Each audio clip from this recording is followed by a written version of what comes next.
కడప జిల్లా బాద్వేల్ నియోజకవర్గం అట్లూరు మండలంలో బీజేపీకి భారీ చేరికలు జరిగాయి. కిసాన్ మోర్చా కడప జిల్లా అధ్యక్షులు అన్నపురెడ్డి అశోక్ కుమార్ రెడ్డి ఆధ్వర్యంలో 40 కుటుంబాలు బీజేపీలో చేరాయి. జిల్లా అధ్యక్షులు జగింటి వెంకట సుబ్బారెడ్డి, జిల్లా ఇన్ఛార్జ్ కొల్లా చిట్టిబాబు సమక్షంలో కొత్తగా చేరిన వారికి పార్టీ కండువాలు కప్పి ఆహ్వానించారు. ప్రధాని మోదీ నాయకత్వం, అశోక్ రెడ్డి నేతృత్వంపై నమ్మకంతోనే బీజేపీలో చేరుతున్నట్లు పలువురు తెలిపారు. బద్వేల్ గడ్డపై కమలం జెండా ఎగరడం ఖాయమని, గ్రామాన పార్టీని బలోపేతం చేస్తామని అశోక్ రెడ్డి అన్నారు. ఈ కార్యక్రమంలో బీజేపీ నాయకులు, మండల అధ్యక్షులు, యువ నాయకులు, కార్యకర్తలు తదితరులు పాల్గొన్నారు.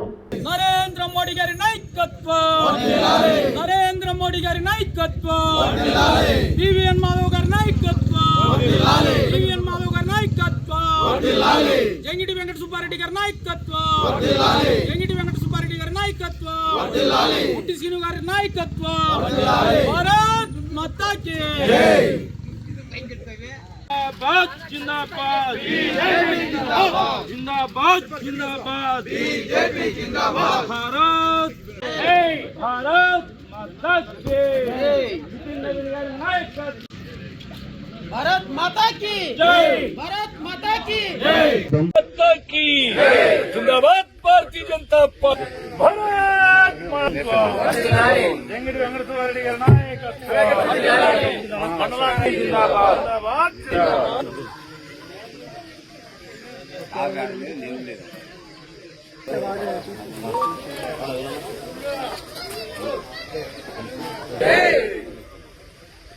వందే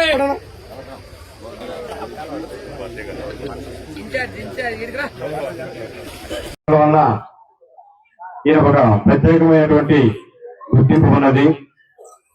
ఈయన రాక వలన భారతీయ జనతా పార్టీ అట్లూరు మండలంలో బలోపేతం అవుతుందనేసి మేమంతా భావిస్తున్నాము. వారికి భారతీయ జనతా పార్టీ బద్వేలు నియోజకవర్గం మరియు కడప జిల్లా పార్టీ నుంచి కూడా స్వాగతం, సుస్వాగతం. ఈ సందర్భంగా హలో సభకి చేసినటువంటి పెద్దలకి, ఇక్కడికి వచ్చినటువంటి ప్రజానీకానికి నా శిరస్సు వంచి ధన్యవాదములు తెలుపుతున్నాను.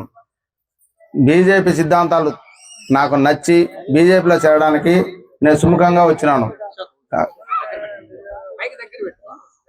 నన్ను ఈ పదవికి అంకితం చేసినందుకు పెద్దలకు, ప్రజానీకానికి ధన్యవాదములు. నమస్కారాలు. నేను బీజేపీకి చేరడం కారణం మోడీ గారి నాయకత్వంలో ఎంతో అభివృద్ధి చెందుతున్నటువంటి ఈ భారతదేశానికి ఆకర్షణ ఈ పార్టీలో చేరడం. దగ్గరగా మన బంగ్లాదేశ్ అయితేనేమి, మన పాకిస్తాన్ అయితేనేమి, ఎందుకంటే మోడీ గాని, యోగి గారి గాని వాళ్ళ సర్వస్వాన్ని వదిలిపెట్టి సంసారాలని తెగించి కేవలం దేశం కోసమే బ్రతికే వాళ్ళు. వాళ్ళు ఆస్తి కోసం చూడడం లే, మాకేం కావాలని. మన ఇండియాను ఎంత ముందుకు తీసుకుపోవాలి, ఎంత ఉన్నత స్థాయికి తీసుకుపోవాలి, మన దేశాన్ని ప్రపంచ స్థాయిలో అగ్రస్థానానికి ఎంత దూరంలో మనం ఎంత తొందరగా తీసుకుపోవాలనే ఆలోచనలతో వాళ్ళు గుర్తించుకొని అయ్యా మా స్థలంలో తీసుకుపోయినారు అంటే ఈ దొంగలకు కూడా కొంతమంది సపోర్ట్ వచ్చేవాళ్ళు చాలా మంది ఉన్నారు. రాజకీయ నాయకులు ఎంత అన్యాయం అంటే, ఎంత దయ, ఎంత ఇది అంటే వాళ్ళు అంత ఇదిగా వాళ్ళు ఉన్నారు. ఇంకా ఇంకోటేమంటే గ్రామీణ ఉపాధి ద్వారా పశువుల దానాకు ప్రభుత్వం 40,000 రూపాయలు డబ్బిస్తాను ప్రతి అభ్యర్థి. కానీ ఇది ఎవరికి అడ్వర్టైజ్మెంట్ లేదు. నేను ఉపాధి ఆధారం చెప్తున్నాయా, ప్రతి రైతు దగ్గరికి పోటీ 40,000 రూపాయలు గంటికి డబ్బులు ఇవ్వండి. వాళ్ళకి జీవనాధారం పోయినారు. వాళ్ళకి రుణాలు, కార్యకర్తల ద్వారా కానీ, చెట్టి కానీ ఇటువంటి వాటికి ప్రోత్సహించి తొందరగా కాంపెయిన్ చేసి వచ్చేది. రాజంపేటతో పోలిస్తే, కోడూరుతో పోలిస్తే ఈ చిన్న మండలం నుంచి జీవనోపాధి కొరకు కుటుంబాలను వదిలేసి నేను ఎందుకు ఈ మాట చెప్తున్నా అంటే, భారతీయ జనతా పార్టీలో చిన్న పార్టీ వ్యక్తి ఇదంతా నాకు సుపరిస్థితులు. గతంలో చాలా సంవత్సరాలుగా నేను ఎలక్షన్స్ కి ఇన్ఛార్జిగాను పార్టీ కార్యక్రమాలను ముందుకు తీసుకొని పోయేటప్పుడు నాకు 2 నిమిషాల లోపల నాకు మీతో ప్రయత్నం చేస్తాను. ఈనాటి అత్తూరు మండల కమిటీ సమావేశం వేదిక ముందున్నటువంటి పెద్దలకు కూడా నా నమస్కారం చెప్తున్నా. ఆయన ఏమన్నాడు అంటేనంటే, మేము కేంద్ర ప్రభుత్వం నుంచి అందించేటువంటి ఫలాల్లో 100 రూపాయలు కిందికి పంపిస్తే 15 రూపాయలు మాత్రమే చేస్తా ఉంది. మిగిలిన 85 రూపాయలను మధ్యవర్తులు, దళారులు, భూస్వాములు, రాజకీయవేత్తలు వీళ్ళందరూ తినేస్తున్నారు. పేదవాడికి 15 రూపాయలు మాత్రమే చేస్తా ఉంది. శ్రీనివాసరెడ్డి గారికి, జిల్లా ఇన్ఛార్జ్ సిబి కొల్ల గారికి, చిత్తూరు జిల్లా ఇన్ఛార్జ్ లక్ష్మీనారాయణ రెడ్డి గారికి, ఈ మండల ఇన్ఛార్జ్ అయినటువంటి గ్రంథాలయ చైర్మన్ మా ప్రోటోకాల్ అయినటువంటి దాసరి భానుప్రకాష్ గారికి, కిసాన్ మోర్చా జిల్లా అధ్యక్షులు అన్నారెడ్డి అశోక్ కుమార్ రెడ్డి గారికి,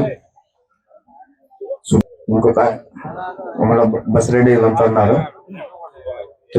తిరుపాలయకు సపరేట్ గా చెప్తాను, నేను చెప్పినాను. భారతీయ జనతా పార్టీ ప్రపంచంలోనే అత్యంత ఎక్కువ సభ్యత్వం కలిగినటువంటి సభ్యులు ఉన్నటువంటి పార్టీ ఏదైనా ఉందంటే ప్రపంచంలో భారతీయ జనతా పార్టీ మాత్రమే. ఏదైనా రాజకీయ పార్టీకి ఎక్కడైనా రాజ్యాంగం అనేది ఉండదు. కేవలం ప్రపంచంలోనే ఏదైనా ఒక పార్టీకి రాజ్యాంగం అంటూ రాసుకొని ఉన్నారంటే అది భారతీయ జనతా పార్టీకి మాత్రమే రాజ్యాంగం రాసుకొని ఉంది. అంటే మనం అధికారంలోకి వస్తే ఏమేమి పనులు చేయాలి, ఏ విధంగా మనం ప్రజలకు సేవ చేయాలనే రాసుకొని మనకి ఏదైతే కాన్స్టిట్యూషన్ భారతదేశానికి ఉందో అట్లనే రాజకీయ పార్టీకి అంటూ ఒక రాజ్యాంగం రాసుకున్నటువంటి పార్టీ ఏదైనా ఉందంటే అది భారతీయ జనతా పార్టీ. భారతీయ జనతా పార్టీ 2014 సంవత్సరంలో నరేంద్ర మోదీ గారి ఆధ్వర్యంలో భారతదేశంలో అధికారాన్ని చేజించుకొని భారతదేశాన్ని అభివృద్ధి వైపు పరుగులు తీస్తూ, అంటే ఒక్క రంగం అంటూ లేదు, ప్రతి రంగంలో, విద్యా రంగంలో, వైద్య రంగంలో, ఫార్మా రంగంలో, రక్షణ రంగంలో, మ్యానుఫ్యాక్చరింగ్ రంగంలో, విదేశీ వ్యవహారాల రంగంలో, ఆక్వా రంగంలో, పరిశ్రమల పరంగా ఏ రంగం చూసుకున్నా కూడా